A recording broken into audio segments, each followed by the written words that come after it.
ચલો વિદ્યાર્થી મિત્રો, ફરીથી આપ સૌ કોઈનું હાર્દિક સ્વાગત છે યુટ્યુબ ચેનલ મારી રાહુલ ભાટુમાં. આપણે વાત કરીએ છીએ ચેપ્ટર નંબર 2 ધોરણ 11 સાયન્સ ગણિત સંબંધ અને વિધેય.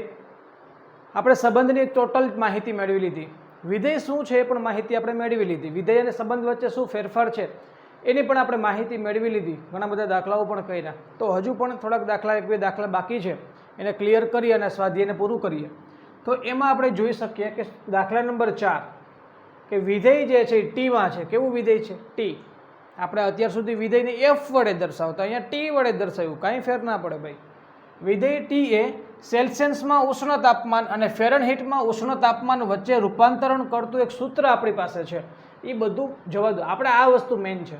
આ આપણા માટે સૂત્ર મેં તમને પહેલાં જ કીધું, જ્યારે હું આગળના લેક્ચરમાં મેં થિયરી સમજાવી ને વિધેય વિશેની, ત્યારે હું કીધો કે વિધેય એક સૂત્ર છે. વિધેય શું છે? એક સૂત્ર છે.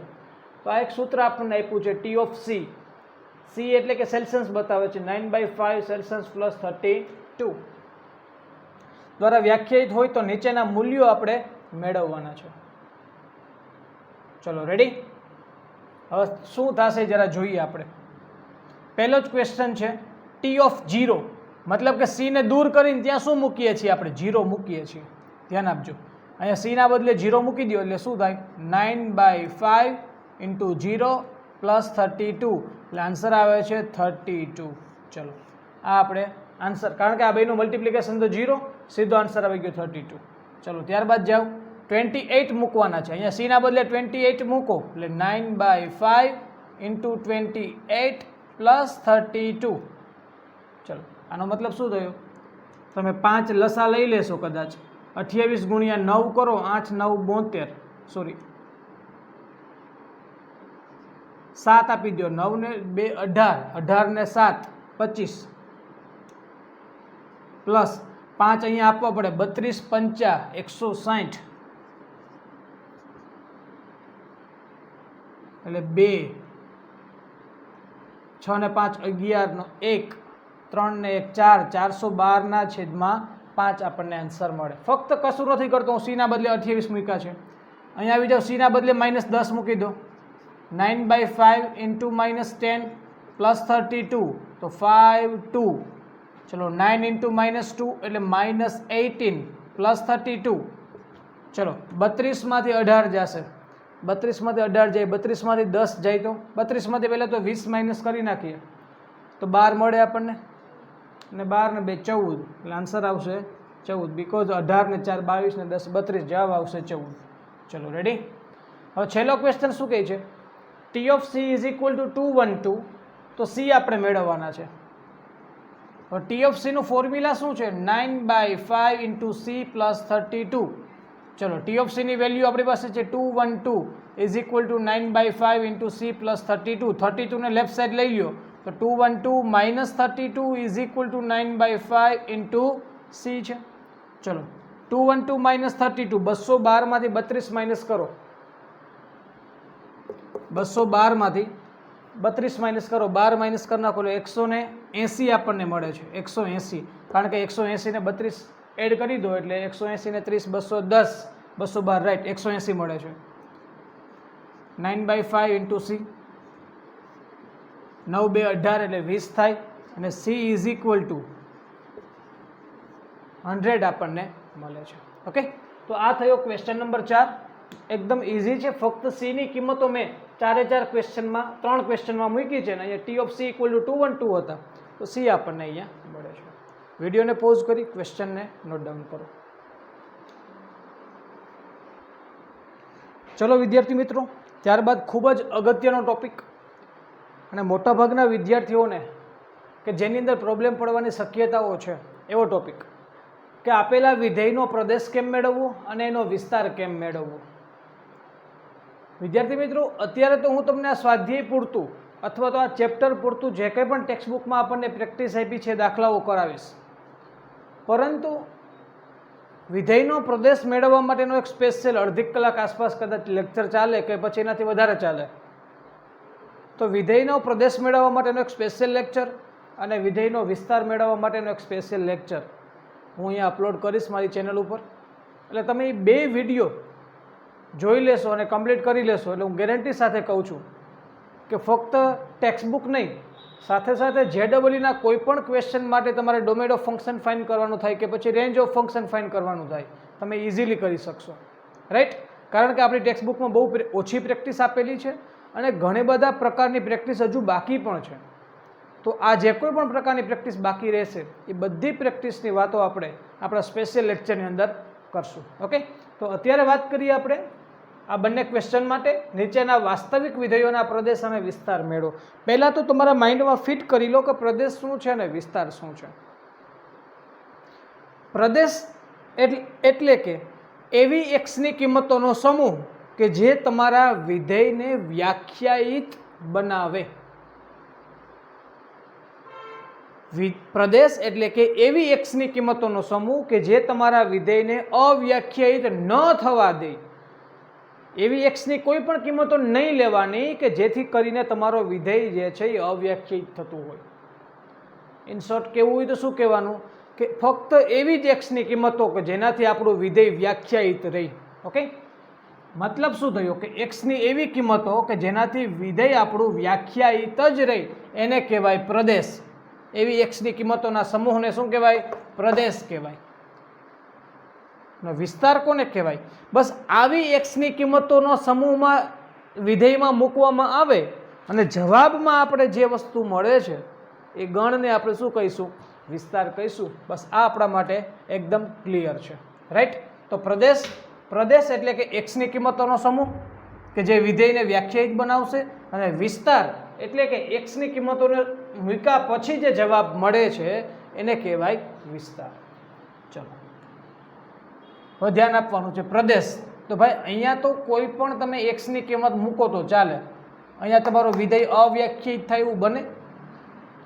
મગજમાં ફિટ કરી લો કે વિધેય અવ્યાખ્યાયિત ક્યારે થશે? અવ્યાખ્યાયિત વિધેય ક્યારે બને? માની લો કે આવડું કોઈ ક્વેશ્ચન હોય તો એના આન્સરમાં શું આપવાનું તમારે? કે વર્ગમૂળમાં ઋણ થાય. મતલબ કે આ રીતે વર્ગમૂળમાં -15, તો આ વિધેય કેવું થઈ ગયું? અવ્યાખ્યાયિત વિધેય થઈ ગયું. રેડી? બીજો પોઈન્ટ શું છે? છેદમાં શૂન્ય બને. છેદમાં શૂન્ય બને 1/0 થાય, તો આ વિધેય કેવું થયું? અવ્યાખ્યાયિત થયું. તો આવી એક્સની માની લો કે અહીંયા 1/x હોય અને તમે x બરાબર 0 લઈ લો તો છેદમાં કેવો થઈ ગયો? 0. તો આ છેદમાં 0 શૂન્ય બને તો એ વિધેય કેવું થઈ જાય આપણા માટે? અવ્યાખ્યાયિત વિધેય થઈ જાય. ઓકે, બસ આ બે ટોપિકને ધ્યાનમાં લઈ અને આપણે આગળ હાલવાનું છે. તો અહીંયા તો કોઈ ચિંતા છે જ નહીં, આ તો અંશમાં છે એટલે છેદ 0 થવાની વાત નથી આવતી, અને વર્ગમૂળ નથી તો પછી તમે કોઈ પણ કિંમત લઈ શકો છો, બરાબર છે? એટલે એ પ્રશ્ન અહીંયા કોઈ રહેતો નથી. તો હવે વિચારો કે અહીંયા આપણે એક્સની કેવી કિંમતો મૂકી શકશું? એક્સની કેવી કિંમતો મૂકી શકાય? દરેક x બિલોંગ્સ ટુ R માટે વિધેય f નું અસ્તિત્વ છે. તેથી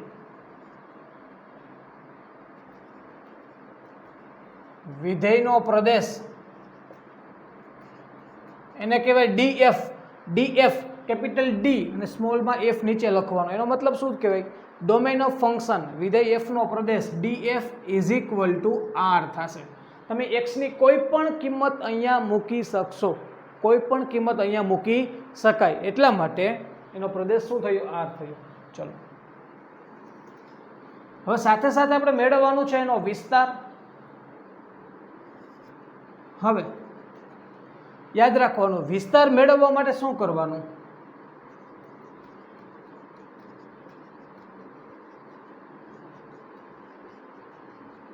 f of x બરાબર y, therefore y is equal to minus mod x. y is equal to minus mod x. અથવા ડાયરેક્ટલી કરી નાખો તો પણ ચાલે. ડાયરેક્ટલી જો તમને ખ્યાલ આવી જાય તો પણ કોઈ ચિંતા નથી ભાઈ. ડાયરેક્ટલી ખ્યાલ આવી જાય તો પણ કોઈ ચિંતા નથી. તો વિસ્તાર માટે એવું લખી શકાય. આ બધી y વાળી સિસ્ટમ તો જ્યારે કોઈ અહીંયા આપણે કરીશ, બતાવીશ તમને કે શા માટે વાય લેવા પડે, બરાબર છે. અહીંયા તો એકદમ ઇઝીલી કહી શકો ભાઈ. પ્રદેશ માટે શું વિચાર્યું કે એક્સની કોઈ પણ કિંમતો લેશો તો હાલશે, કાંઈ વાંધો નથી, એટલા માટે પ્રદેશ બની ગયો આ.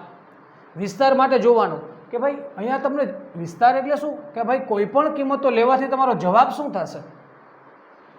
માનાંક છે, માનાંક એટલે એ તો ધન જ હોય કે ના હોય, એ હંમેશા કેવું હોય, greater than or equal to 0. પણ આગળ માઇનસ છે તો greater than or equal to 0 ને માઇનસ મલ્ટીપ્લાય થાય તો શું થઈ ગયું, less than or equal to 0. મતલબ કે તમારો ટોટલ જવાબ કેવો હશે, less than or equal to 0. ચલો વિસ્તાર માટે એવું લખી શકાય કે ભાઈ માનાંકમાં x છે ને એ તો હંમેશા ગ્રેટર ધન ઓર ઇક્વલ ટુ 0 હોય કે ના હોય. હંમેશા કેવું હોય, 0 મૂકી દો તો 0 પણ જવાબ આવે, બાકી તો હંમેશા ધન હોય. તેથી તમે એને માઇનસથી જો મલ્ટીપ્લાય કરો, માઇનસથી મલ્ટીપ્લાય કરો તો તમને ખ્યાલ છે આ નિશાની બદલાઈ જાય, અસમતાને પણ બદલાઈ જાય નિશાની, તો આવું બની જશે. હવે આ વસ્તુ તો તમારી શું છે, એફ ઓફ એક્સ છે. મતલબ શું થયો, એફ ઓફ એક્સ કેવા છે, less than or equal to 0. F of એક્સની કિંમત કેવી થશે, 0 થી લઈને ઋણ સુધી. આ વિધેયનો વિસ્તાર range of function minus infinitive to 0 આવે ને, 0 આવી શકે તો માઇનસ ઇન્ફિનિટિવ ટુ 0. એકદમ સરળ ક્વેશ્ચન હતો વિદ્યાર્થી મિત્રો, MCQ હતા, બીજું કાંઈ નહોતું. એક્સની કોઈ પણ કિંમત મૂકી શકાય એટલા માટે એનો પ્રદેશ આર થયો. અને વિસ્તારમાં શું તો કે ભાઈ આ તો ખાલી જો માઇનસ ના હોત તો શું થાત, તો વિસ્તાર કેવો થાત, ગ્રેટર ધન ઓર ઇક્વલ ટુ 0. તો શું મળે જવાબ, ક્લોઝ ઇન્ટરવલ 0 ટુ ઇન્ફિનિટિવ આપણને જવાબ મળે, કારણ કે બધી જ ધન કિંમતો આવે, 0 પણ આવી જાય. પરંતુ શું છે, આગળ માઇનસ છે, માઇનસ મલ્ટીપ્લાય થઈ જાય તો શું થઈ જશે, 0 અને 0 કરતાં તમામ નાની કિંમતો, તો માઇનસ ઇન્ફિનિટિવ ટુ 0 થઈ જશે. રાઈટ. ચલો આ વાત થઈ પહેલા ક્વેશ્ચન માટે. હવે આવી જાય બીજા ક્વેશ્ચન માટે.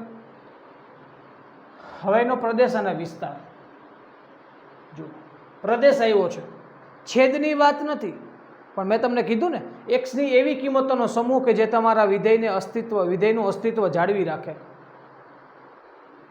વર્ગમૂળ છે તો વર્ગમૂળની અંદર કોઈ દિવસ ઋણ હોય નહીં. મગજમાં ફિટ કરો, વર્ગમૂળમાં ક્યારેય અંદર ઋણ ના હોય.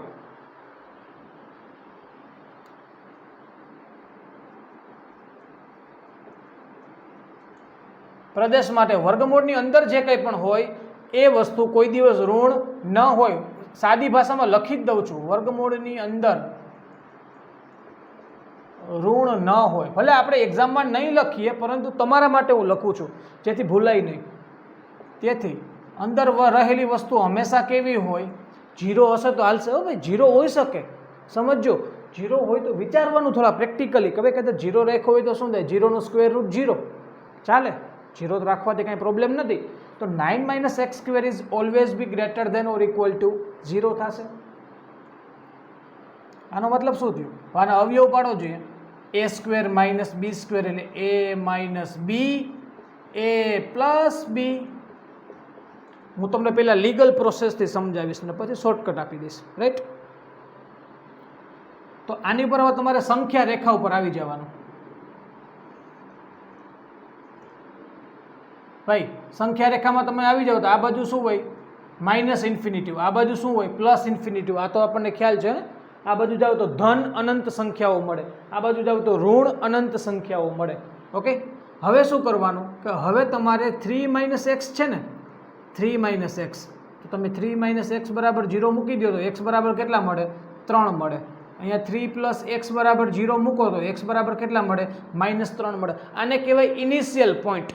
શું કહેવાય, ઇનિશિયલ પોઈન્ટ. કહેવાનો મતલબ ખાલી આટલો જ મારે, આ બે કાઉન્ટ્સ ઉપરથી તમને એની કિંમતો લખતા આવડશે. 3 - x બરાબર 0 કરો તો x બરાબર 3 મળે ને x બરાબર -3 મળે. તો અહીંયા -3 રાખી દો ને અહીંયા 3 રાખી દો. આ ટોપિક જે હું કરાવું છું ખૂબ અગત્યનો છે. ધોરણ 12 સાયન્સમાં પણ આવશે, વિકલિતના ઉપયોગો જ્યારે આપણે કરતા હશું ત્યારે, અને અત્યારે પણ આ ઉપયોગી બને છે. રાઈટ. સુરેખ અસમતાઓ, સુરેખ આયોજન, આ બધા ચેપ્ટરની અંદર આ વસ્તુ કામ લાગશે. શું કર્યું સમજાવું, ફરીથી સમજાવું છું.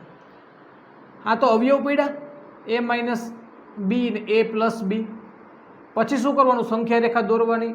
આ બાજુ માઇનસ ઇન્ફિનિટી હોય, આ બાજુ પ્લસ ઇન્ફિનિટી હોય, બરાબર. વચ્ચે બે કિંમતો મૂકી દેવાની. કઈ કિંમતો? આની બરાબર 0 લઈ લ્યો તો 3 મળે, આની બરાબર 0 લ્યો તો -3 મળે. બસ એ કિંમત મૂકી દો. હવે આવી જાઓ. હવે શું કરશું? હવે વિચારો કે ભાઈ, હવે આપણે એવું વિચારીએ કે ભાઈ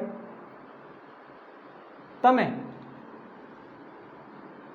આ બેની વચ્ચેની કોઈ કિંમત લ્યો, માઇનસ ઇન્ફિનિટીથી -3 વચ્ચેની કોઈ કિંમત લ્યો. માની લો કે માઇનસ ઇન્ફિનિટીથી -3 માં -4 હોય ને, એ -4 અહીંયા મૂકી દો. જોઈએ એક્સના બદલે -4 મૂકો તો 3 -4, તો 3 + 4 એટલે કેટલા આવે? 7.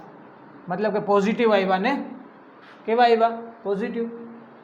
અને એક્સ જે છે ત્યાં -4 મૂકી દો તો 3 - 4 તો શું આવે? -1 આવે. કેવા આવ્યા? નેગેટિવ.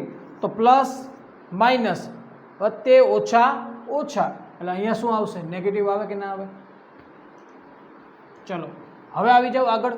-3 અને 3 ની વચ્ચેની કોઈ કિંમત લ્યો તો ભાઈ -3 અને 3 ની વચ્ચે 0 હોય ને, 0 લઈ લો. 3 - 0 કરો તો 3 કેવા છે? પોઝિટિવ. 3 + 0 કરો તો 3 એ પણ કેવા છે? Positive. Positive positive positive plus plus plus. હવે આગળ આવી જાઓ. 3 થી મોટી કિંમત 4 લઈ લ્યો, +4 કિંમત લ્યો જોઈએ તો +4 અહીંયા મૂકી દો. 3 - 4 કરો, 3 - 4 એટલે -1, 3 + 4 એટલે 7. જવાબ આવે -7. મતલબ કે માઇનસ પ્લસ માઇનસ, તો અહીંયા શું આવ્યા? માઇનસ આવ્યા. મતલબ શું થયું? આપણી શરતનું પાલન કઈ જગ્યાએ થાય છે? તમે ચેક કરી લો. આપણી શરતનું પાલન કઈ જગ્યાએ થાય? અહીંયા તો ઋણ થાય. જો આપણે વાત શું કરી? શરત શું છે આપણી? ધન થવું જોઈએ, 0 થવા જોઈએ, સાથે સાથે ધન થવા જોઈએ.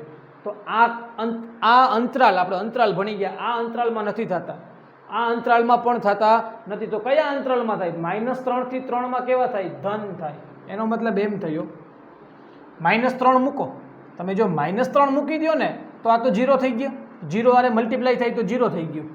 +3 મૂકી દો તો પણ 0 થઈ ગયું. મતલબ કે ઇક્વલ આવી શકે તો -3 પણ તમે લઈ શકો. એટલે કે તમે એક્સની કિંમત કદાચ -3 લ્યો ને તો -3 નો સ્ક્વેર 9, 9 - 9 એટલે 0. તો -3 લેવાથી આપણા વિધેયનું અસ્તિત્વ તો છે, +3 લેવાથી પણ આપણા વિધેયનું અસ્તિત્વ તો છે, કારણ કે 3 નો સ્ક્વેર 9, 9 - 9 0, અસ્તિત્વ રહેશે. ઓકે, તો આ એક્સની જે કિંમતો છે, એક્સ બિલોંગ્સ ટુ, એટલે હું કહી શકું એક્સ બિલોંગ્સ ટુ -3 થી લઈને 3 સુધી. હું બંને બાજુ સ્ક્વેર બ્રેકેટ કરું છું. તમે લોકો અંતરાલ ભણી ગયા એટલે ખ્યાલ છે તમને. સ્ક્વેર બ્રેકેટનો મતલબ શું? -3 પણ લઈ શકાય, 3 પણ લઈ શકાય, અંદરની તમામ કિંમતો પણ લઈ શકાય. તો આવી કિંમતો લેવાથી, આટલી કિંમતો લેવાથી આપણું વિધેય વ્યાખ્યાયિત બનશે. આટલી કિંમતો લેવાથી આપણું વિધેય વ્યાખ્યાયિત થશે. તેથી એફનો પ્રદેશ DF is equal to -3 to 3. ચલો આટલું ક્લિયર? આપણે એનો પ્રદેશ મેળવી લીધો. હવે એક્સ્ટ્રા પ્રેક્ટિસ કરવી છે. માની લો કે આપણને આવું આપી દે કે ભાઈ f of x is equal to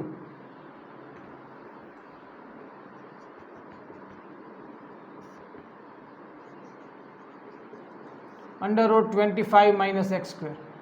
આનો પ્રદેશ મેળવો. હવે મારે તમારી પાસે ડાયરેક્ટલી આન્સર જોતો હોય ને તો ડાયરેક્ટલી આન્સર તમારે મને આ રીતે આપી દેવાનો. સાહેબ આ કેમ ખબર પડી? અરે ભાઈ સમજાવું. જુઓ શું કહેવા માગે છે ખબર? વર્ગમૂળની અંદર ઋણ ન થવું જોઈએ.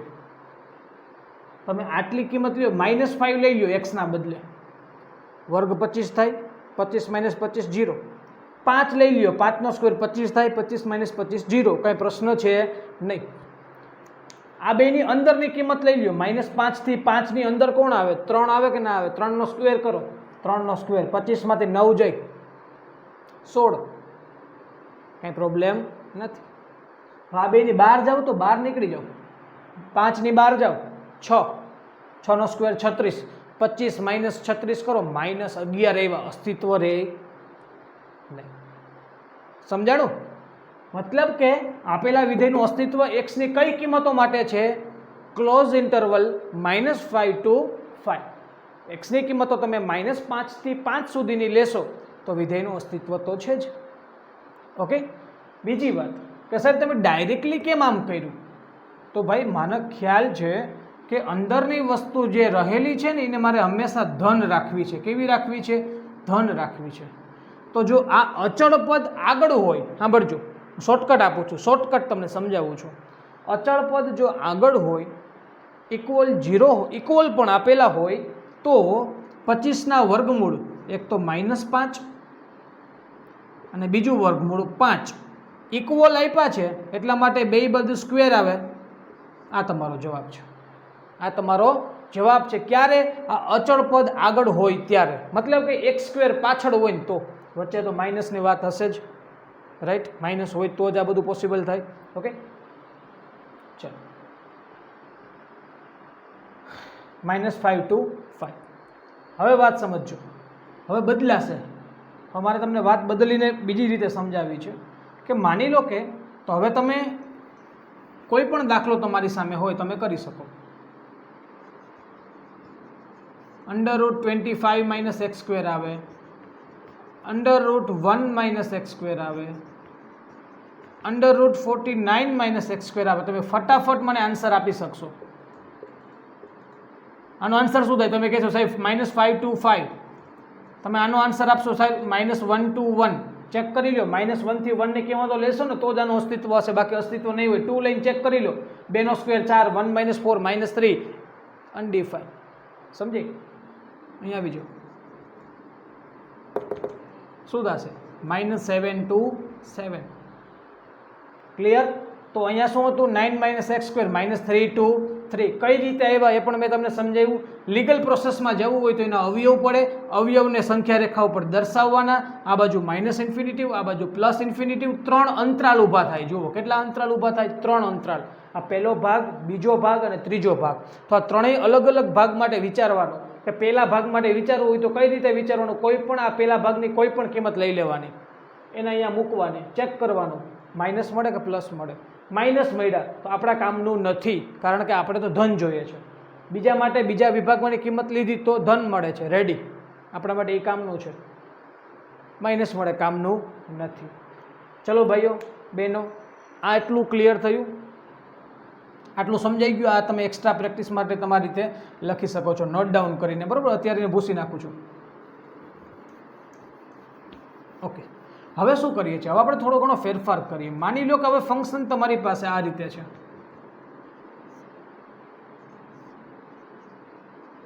હજુ એ વર્ગમૂળ તો છે જ, x² - 9 છે. તો આપણી શરત મુજબ વર્ગમૂળની અંદર રહેલી વસ્તુ ઋણ થવી જોઈએ નહીં. એટલે આપણે કેવા કરશું એને? x² - 9 is greater than or equal to 0. તો એના અવયવ પાડીએ. ભાઈ પહેલાં લીગલ પ્રોસેસથી જાઓ ને પછી શોર્ટકટ. આ લીગલ પ્રોસેસ. x - 3 અને x + 3 is greater than or equal to 0. સંખ્યા રેખા પર દર્શાવવાનું. -ઇન્ફિનિટિવ થી +ઇન્ફિનિટિવ. આ ઇનિશિયલ પોઈન્ટ આની બરાબર 0 લઈ લો તો x બરાબર 3 આવે. આની બરાબર 0 લ્યો તો x બરાબર -3 આવે. હવે ચેક કરવાનું, આ બેની વચ્ચેની કોઈ કિંમત લ્યો -4. હવે -4 અહીંયા મૂકી દો x ના બદલે, તો -4 - 3 એટલે -7 એટલે માઇનસ આવી. -4 + 3 એટલે -1 એટલે માઇનસ આવી. તો માઇનસ પ્લસ, તો આ વિભાગ માટે પ્લસ કિંમતો મળે. આ વિભાગ માટે આવી જાઓ. -3 અને 3 ની વચ્ચે 0 હોય તો 0 - 3 કરો એટલે માઇનસ આવે. 0 + 3 કરો એટલે પ્લસ આવે. માઇનસ પ્લસ માઇનસ થશે. 3 થી મોટી કિંમત લઈ લ્યો 4. 4 - 3 એટલે 1 એટલે પ્લસ આવ્યા. 4 + 3 એટલે 7 એટલે પ્લસ આવ્યા. Plus plus plus. તો અહીંયા આપણે શું થયું? આ ફિક્સ જ હોય. જ્યારે ચલ આગળ હોય ને અચળ પાછળ હોય. અહીંયા શું હતું? અચળ આગળ હતા અને ચલ પાછળ હતા. ત્યારે ડાયરેક્ટલી જવાબ આ રીતે લખી શકાય અને વચ્ચે પ્લસ હોય. અને જ્યારે ચલ આગળ આવી જાય ને અચળ પાછળ આવે ત્યારે વચ્ચે માઇનસ હોય, બાકીના બે જગ્યાએ પ્લસ હશે. અને આપણે જોઈએ શું? પ્લસ જોઈએ છે. આપણા માટે કામની વસ્તુ આ બે છે. ચલો, તેથી તમે 3 લેશો તો ચાલશે ને? હા હાલે. શું કામ ના હાલે ભાઈ? એક્સની કિંમત 3 લઈ લ્યો. 3 નો સ્ક્વેર 9 - 9 એટલે 0. કંઈ વાંધો નહીં. -3 લ્યો. -3 નો સ્ક્વેર 9. 9 - 9 0. ચાલશે. 3 અને -3 લઈ શકાય.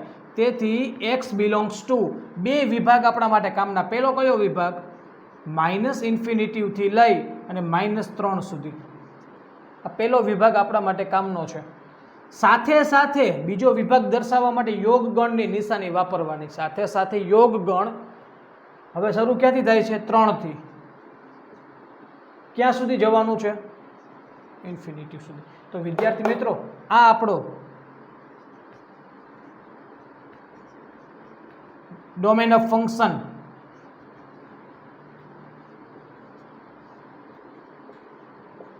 આપણા માટે વિધેયનો પ્રદેશ થશે. ખાસ સમજો બેમાં શું ફેરફાર થઈ ગયો. 9 - x² આપ્યા હોય તો આપણો પ્રદેશ આ થશે, મતલબ કે વચ્ચેની કિંમત થશે. પરંતુ ઉલટાવી નાખે તો એના સિવાયની કિંમતો આપણા માટે પ્રદેશ તરીકે કામ કરશે. આની અંદરથી તમે કોઈ પણ કિંમત લેશો ને તો આપણો વિધેય વ્યાખ્યાયિત જ બનશે, ગેરંટી. સમજાય ને? એક્સની કોઈ પણ કિંમતો તમે આની અંદરથી લેશો તો વિધેય વ્યાખ્યાયિત જ થશે. ઓકે. પરંતુ આ વચ્ચેથી કોઈ કિંમત લઈને ચેક કરી લ્યો. 1 આવે, 1 મૂકો જોઈએ અહીંયા. 1² 1 - 9 - 8 પોસિબલ નથી, વિધેય વ્યાખ્યાયિત થતું નથી. તો બેનો ભાઈઓ, ખ્યાલ આવી ગયો કે વિધેયનો પ્રદેશ મેળવવા માટે શું કરવું. આપણે તો હજુ ખાલી એક જ વિધેય માટે ચેક કર્યું. કયા વિધેય માટે? વર્ગમૂળવાળું વિધેય હોય ને તો હવે આપણને આવડી ગયું. વર્ગમૂળવાળું વિધેય હોય એટલે આપણને આવડી ગયું. કારણ કે વર્ગમૂળની અંદર રહેલી વસ્તુને હંમેશા કેવી રાખવાની? ધન જ રાખવાની. પ્રદેશ માટે વર્ગમૂળની અંદર ઋણ ન હોય એટલે હંમેશા કેવા હોય? ધન હોય. એ ધન લઈને જ આગળ વધવાનું. હવે આની શોર્ટકટ સમજાવવી છે મારે તમને. આને શું સમજાવવી છે? શોર્ટકટ મારે તમને સમજાવવી છે. ઓકે, ચલો એક્સ્ટ્રા આપણે કરીએ. માની લો કે તમને આવું આપી દે, f(x) = √x² - 16. જુઓ, ચલ આગળ છે ને, તમે આ અંશમાં છે તો અહીંયા કદાચ 0 આવી જશે ને તો વાંધો નથી, કોઈ જ પ્રોબ્લેમ નથી આપણને, બરાબર છે. 0 આવે તો ચાલે. એટલે કે તમે ઇક્વલ લઈ શકો છો, મતલબ કે તમે એક્સની કિંમત 4 લઈ શકો, -4 પણ લઈ શકો છો. 4 પણ લઈ શકાય, -4 પણ લઈ શકાય. ડાયરેક્ટલી આન્સર આપવો હોય તો -ઇન્ફિનિટીથી લઈને -4 યોગ 4 થી લઈને +ઇન્ફિનિટી. હા, એનો જવાબ છે. બીજો દાખલો આપી દઉં કે √x² - 81 -ઇન્ફિનિટીથી લઈને -9. -9 લેશો તો ચાલશે. -9 નો સ્ક્વેર 81 - 81 0, કાંઈ વાંધો નહીં. -9 લઈ શકાય. યોગ 9 થી લઈ અને +ઇન્ફિનિટી. તો વિદ્યાર્થી મિત્રો, આ રીતે તમે ડાયરેક્ટલી આન્સર પણ, હવે તમે શોર્ટકટ સમજી ગયા છો, ડાયરેક્ટલી આન્સર પણ આપી શકાય. પણ જરા ચેક કરી લેવાનું. આન્સર લખ્યા પછી ફરીથી ચેક કરી લેવાનું કે ભાઈ કોઈ કિંમત લઈને વિચારી લેવાનું કે આપણું વિધેય તો વ્યાખ્યાયિત બને જ છે ને. ઓકે.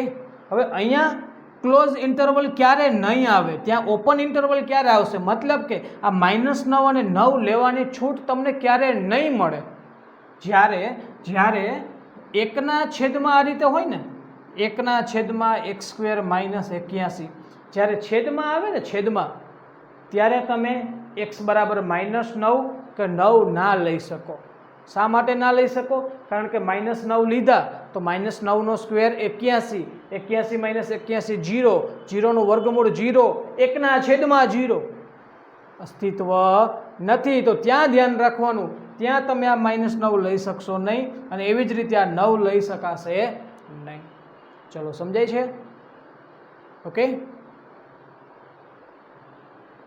એવી જ રીતે અહીંયા પણ એવું જ બને.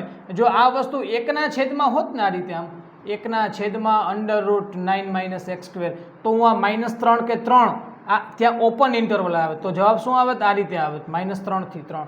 -3 કે 3 લઈ શકાય નહીં, કારણ કે છેદને કેવો બનાવે છે? 0 બનાવે છે. ચલો, આ બે પ્રકારના વિધેયની આપણે વાત કરી ગયા. કયા બે પ્રકારના વિધેયની? વર્ગમૂળની અંદર 9 - x² અને વર્ગમૂળની અંદર x² - 9. આવા બે દાખલાઓ. સાથે સાથે 1/છેદમાં વર્ગમૂળમાં 9 - x² અને 1/છેદમાં વર્ગમૂળમાં x² - 9. મતલબ કે આવા 4 પ્રકારના વિધેય. કેટલા પ્રકારના વિધેય? આવા 4 પ્રકારના વિધેય માટે પ્રદેશ કેમ મેળવવો, શોર્ટકટ ટ્રીક સાથે અને રેગ્યુલર પ્રોસેસ સાથે. આ 4 વિધેય ના પ્રદેશ કેમ મેળવવા એની ચર્ચા કરી, વિડીયોને પોઝ કરી તમે નોટ ડાઉન કરી શકો છો, પણ અત્યારે હાલ પડતું હું આને સાફ કરી શકું છું, સ્ક્રીનશોટ લઈ શકો છો તમને ઈચ્છા પડે તે દરેક વસ્તુ. બરાબર, ચલો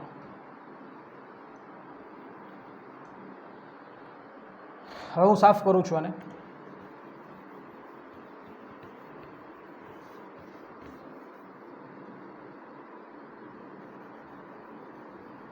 ચલો, હું આશા રાખું છું બધાને બહુ વ્યવસ્થિત રીતે સમજાણું હશે.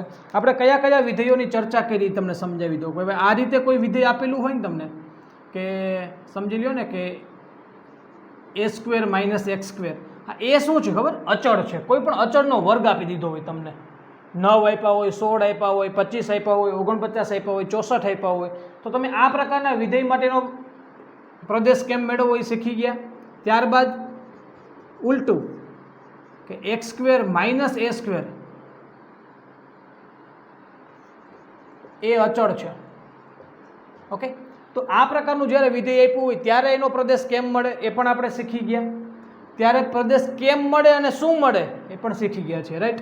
ત્યારબાદ 1/√a² - x² હોય તો ત્યારે શું મળે એ પણ શીખી ગયા. અને છેલ્લે x² - a², આ પ્રકારનું વિધેય આવે તો તમને હવે આ 4 પ્રકારના વિધેય તમારી સામે આવશે તો એનો પ્રદેશ મેળવવો આપણા માટે એકદમ સરળ છે. તો એમનો પ્રદેશ મેળવવો આપણા માટે એકદમ સરળ છે. ચલો રેડી, આગળ વધીએ. હવે આપણે આગળ વાત કરવી છે સેકન્ડ ક્વેશ્ચનના વિસ્તાર માટેની, પ્રદેશ માટેની વાત આપણે કમ્પ્લીટ કરી. ઓકે, ચલો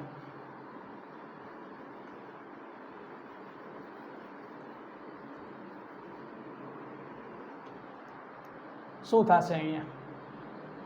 વિસ્તાર માટે વાત કરવી છે.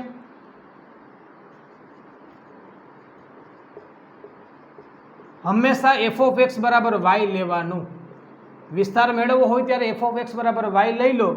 તેથી y = √9 - x². પછી તમારો ટાર્ગેટ શું હોવો જોઈએ? y લઈ લીધા પછી તમારો ટાર્ગેટ એવો હોવો જોઈએ x ને સૂત્રનો કરતા બનાવવાનો. શું કરવાનું? x ને સૂત્રનો કરતા બનાવો, બે બાજુ સ્ક્વેર કરો, -x² ને આ બાજુ લઈ લો તો હવે તમારા માટે x શું બન્યા? 9 - y² નું વર્ગમૂળ. ચલો રેડી, બસ આપણું કામ થઈ ગયું. હવે તમારે x ની કિંમત મેળવવાની, મતલબ કે સમજી લો ને કે x, આ x જે છે મતલબ કે આનું અસ્તિત્વ ક્યારે હશે એની ચર્ચા કરવાની છે. ઓકે, આ વસ્તુની આપણે ચર્ચા કરવાની છે હવે કે ભાઈ અંદર જે વર્ગમૂળની અંદર રહેલી વસ્તુ છે એ હંમેશા કેવી રાખવાની છે આપણે? 9 - y² is greater than or equal to 0. કદાચ 0 થઈ જશે તો ચાલશે, પણ કેવી રાખવાની? હંમેશા ધન. તો જ આ x નું કેવું છે? અસ્તિત્વ છે. x એટલે કે પ્રદેશ. બરોબર છે. 9 - y² is greater than or equal to 0. તો હમણાં જ આપણે વાત થઈ ગઈ 3 - y અને 3 + y is greater than or equal to 0. આવું જ અહીંયા કંઈક કર્યું હતું.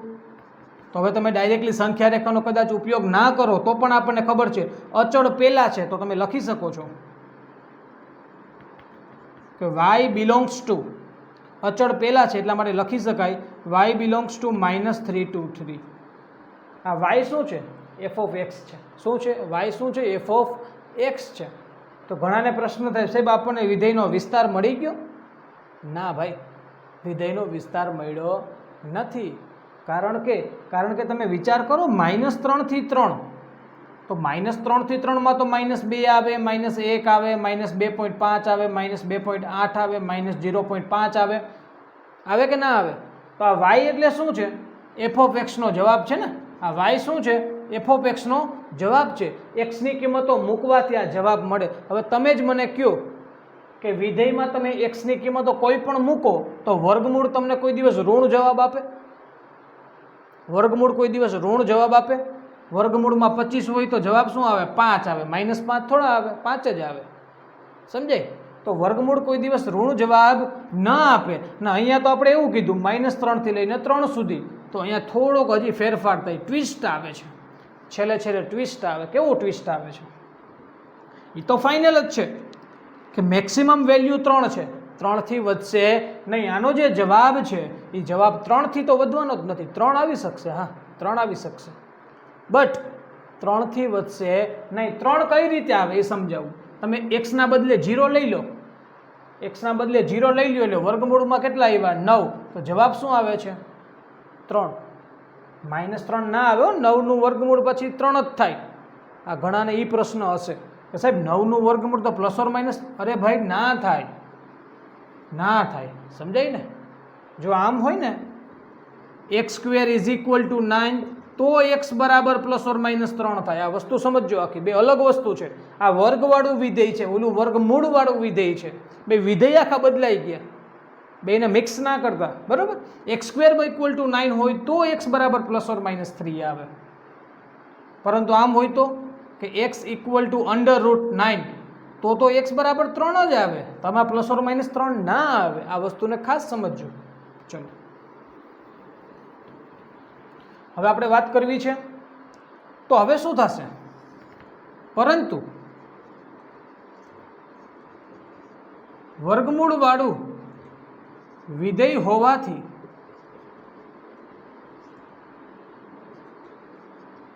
ઋણ કિંમતો ન આવે. દેશી ભાષામાં જ લખ્યું છે, ઋણ કિંમતો ના આવે. 0 આવશે, જરા ચેક કરી લ્યો. 0 આવે, હા ભાઈ, તમે -3 લઈ લ્યો તો 9 - 9 એટલે 0. 0 તમારા જવાબમાં આવે. y એટલે શું? y એટલે તમારો જવાબ, અને તમારો જવાબ એટલે જ તમારો વિસ્તાર. 0 આવશે, 0 આવી શકશે, ઋણ આવે નહીં. તેથી વિધેયનો વિસ્તાર